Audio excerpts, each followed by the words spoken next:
Welcome to Truckin Chubbzy Sports, where we back in our yapping. We ain't never capping. That's a factor. So what's happening? What's happening?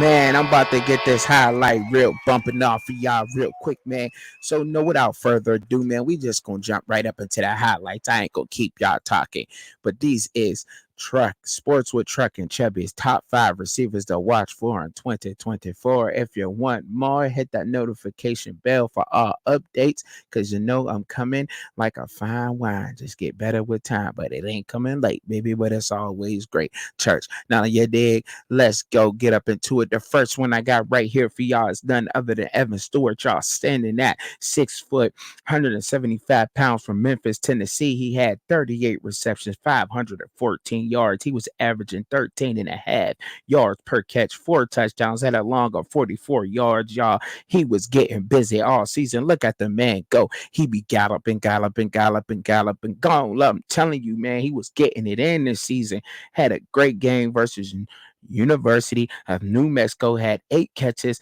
115 yards for 2 touchdowns. And versus the University of Miami, my Hurricanes fans, yeah, he had 11 catches for 142 yards. He ain't had no touchdowns though.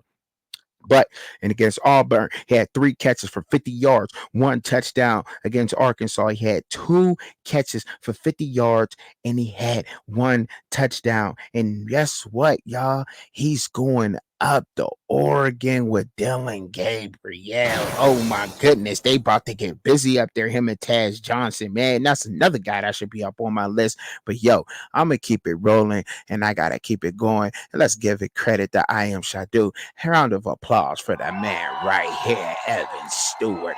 Who we got up right here? Oh my goodness. Who is this guy right here? Y'all already know who is he? Y'all looking around like, who is this guy, man? This guy right here is none other than Tre Harris, standing at 6'2". 205 pounds, had 54 receptions on the season, 185 yards. He was averaging 18.2 yards per catch. Let's go with it. 18 touchdowns, had a long. Ooh, look at that one-handed grab. That was beautiful. Beautiful. Let's give it, man. Hey, had a long catch at 56 on the season in the Chick-fil-A Bowl versus Penn State, had 7 catches for 134 yards. He went against Texas A&M, had 11 catches for 213 yards and 1 touchdown. Oh my goodness, you hear me? Against Auburn, he had 4 catches for 102 yards, no touchdowns. He went up against them LSU Tigers, had 153 yards and 1 touchdown. Oh my goodness. Some say he don't show up in the biggest games like against Georgia in a bigger competition, but it don't matter because they're game planning for a receiver like Tre Harris. And credit to my man prospects out there with the highlights. Let's get it and let's keep it moving, baby. Drop a bomb for him. Let's go. Who the next guy we got going up in here? Oh my goodness. He is all up in Travis Hunter's nightmares. Travis Hunter is on this highlight reel, that big picture right there. Y'all know who this young man is right here. This young man be bringing that thing.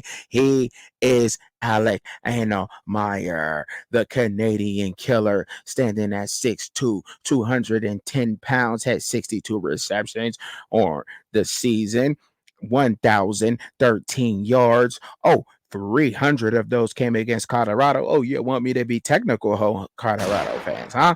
Had 294 yards and 3 touchdowns versus Colorado in this game right here. Put him on a map because he brought him all the way back like that, Jack.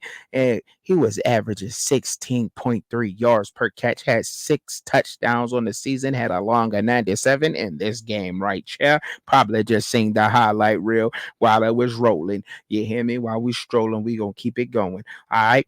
He had 146 yards and 1 touchdown against Washington, and that was Kellen DeBoer's runner-up for the national championship team. You got to get this man credit. Had 122 yards and 1 touchdown against Oregon State. Man, a lot of people will say this is the best they ever seen the Pac-12 yet, and I'm telling you, man, he is tough. Alec and Omar going over to the ACC this year. Do not sleep on Stanford or this young man right here because he's a bulldozer.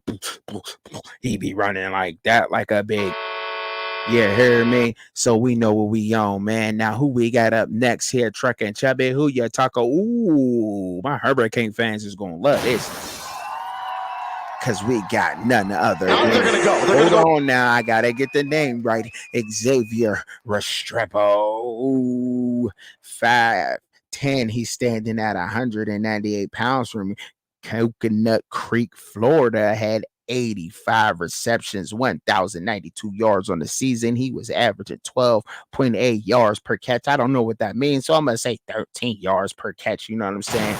Listen, it ain't the size of the dog in the fight. It's the size of the fight in the dog. Did you hear me when you talking about him? Because he's only 5'10", but he's 198. And man, look at him get busy on these boys. He just was doing that to everybody. Wasn't no but exceptions for Xavier Restrepo. What is we talking about here? He had a bunch of 100-yard games.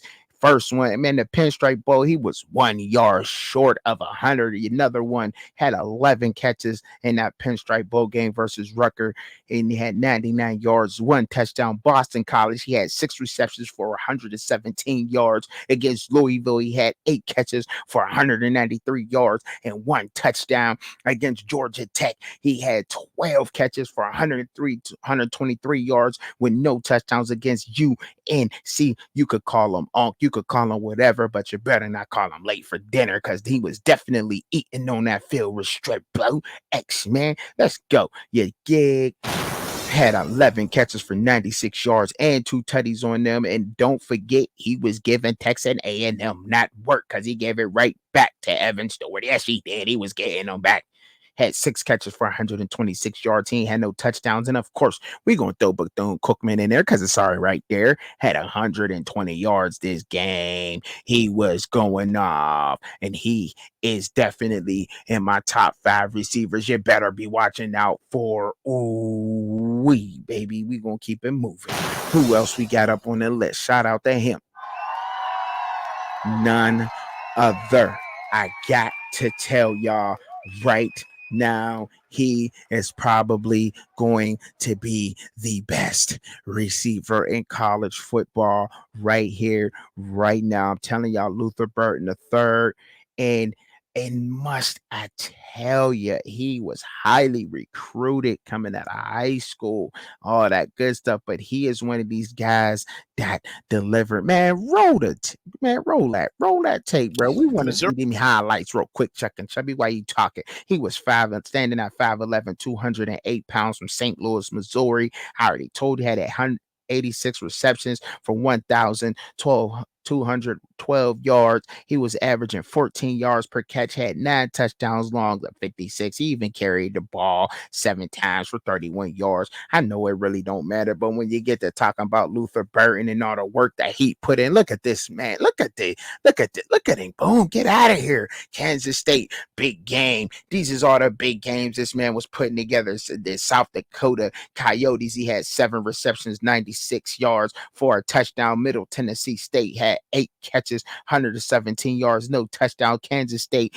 this game, he had 7 receptions, 114 yards, 2 touchdowns. Memphis, he had 10 catches for 177 yards, no touchdowns. Vanderbilt, 11 catches, 140 yards, 2 touchdowns. Are you hearing me? Are you following me? This man is nice, cold like ice. You better think twice. He be sticking to it like the white on the rice. Hey, I'm telling you, he's a bad man. LSU, he had 11 catches for 149 yards, no touchdowns, and they ain't done there. Even against Ohio State in that bowl game, I know he had 3 valuable catches for 15 yards and that valuable touchdown. The Florida Gators got that work because he caught 9 catches on them for 158 yards and no touchdowns. South Carolina Gamecock got that work with their football team. He had 5 catches, 97 yards, and a touchdown. Now, he did. Now, you could sit there and say, oh, he didn't have a good game against Tennessee. He didn't have a good game against the Georgia Bulldogs, but he still got in the end zone, and he is and this is no particular order, but the number 1 receiver coming in this year, college football. He's definitely on my list. Look at him getting busy and giving that work. Charge. You dig? The man is just that bad. I'm telling you, I'm telling you, I'm telling you. Now, when you sit there and we looking at this list, right? And y'all know I like my receivers that put in that work, and they put in that work on the field, man. But must I say, one thing about Xavier Restrepo is he came in as a 3-star ranking. Yeah, head or a mess guy. We don't know what he's going to do, but he has gotten better year after year after year. And he has earned that right to put in that work. And he's coming in his senior season and he's saying, I'm going to put it down. He's a sleeper out there. He needs more touches. If you ask me, he deserves the touches because he takes, it don't matter. You seen him coming back to the ball and all of that. You see him blocking on the field. All these guys block. And I love that about them.